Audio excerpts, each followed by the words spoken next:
Hello everyone! Ngayon, ang ating gagawin ay chapati. Ang chapati na yan ay bread po yan ng mga Indian style. So, itong sauce naman po ay fresh tomato sauce ang kanyang sausawan. Ayan, gagawa na po tayo. So, ayan na po, yung sa 1 kilo of flour, lalagyan lang natin ng water na 4 cups of water, then 3 tablespoons of oil, and half teaspoon of salt. Ayan. So, yung pag imamasa nyo lang siya, no? Then, after nyan, bahala na kayo estimate ng size ng gusto nyong size bago i-rolling pin. So, ang pag-rolling pin natin yan, kailangan manipis lang. So, habang nagro-rolling pin, pwede rin tayo magluluto kasi marami po yung 1 kilo. So, ayan po. Walang mantika yan pag niluluto natin ha. Walang mantika, idiretso lang natin sa ating kawali.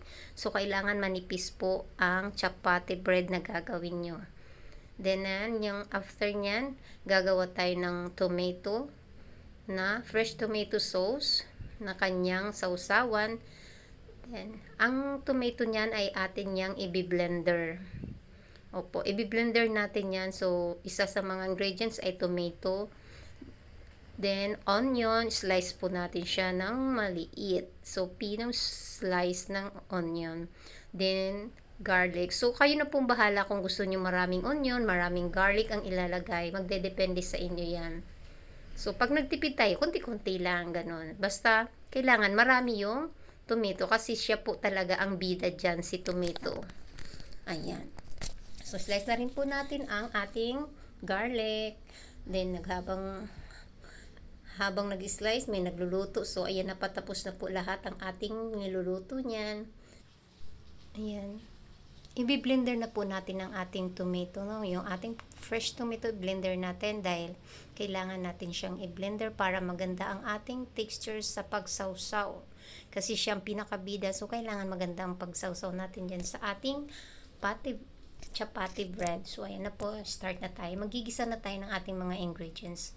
Garlic, lagay na natin yung garlic. Gisa-gisa lang hanggat sa magkakaroon ng golden brown. Then, next natin ng ating onion. Next, onion. Then, ang after ng onion, ilalagay na po natin ang ating biniblend na tomato. Ayan na po siya. So, napakayami ang bango niyan. Then, after ng mga paglalagay natin, so, ilalagay natin yung iba pang sangkap. Yung ating chicken cubes, then paprika, lagyan natin ng paprika at black pepper. Yan, lalagyan natin ng black pepper.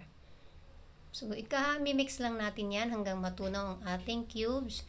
Then, lalagyan din po natin yan. May ilalagay pa po tayo dyan, yung ating last na ilalagay ay tomato paste. Yan, mag-add tayo po ng tomato paste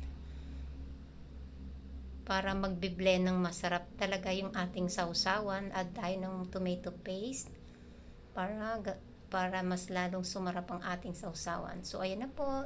Namula na siya. So, tapos na po tayo dyan sa pagluto. Ta-transfer na natin ating sausawan para makapag-umpisa na tayo ng kain. So, ayan na po siya. Finish na po yan. Ang dami pong magagawa natin doon. Sa 1 kilong flour, marami po tayong magagawang chapati bread. Ayan po, ayan na siya. Dami po niyan, 1 kilo yan. Talagang mag-i-enjoy mo yan. Pwede mo siyang breakfast, merienda. So, ayan na po. Let's eat. See you in my next video, everyone. Thank you.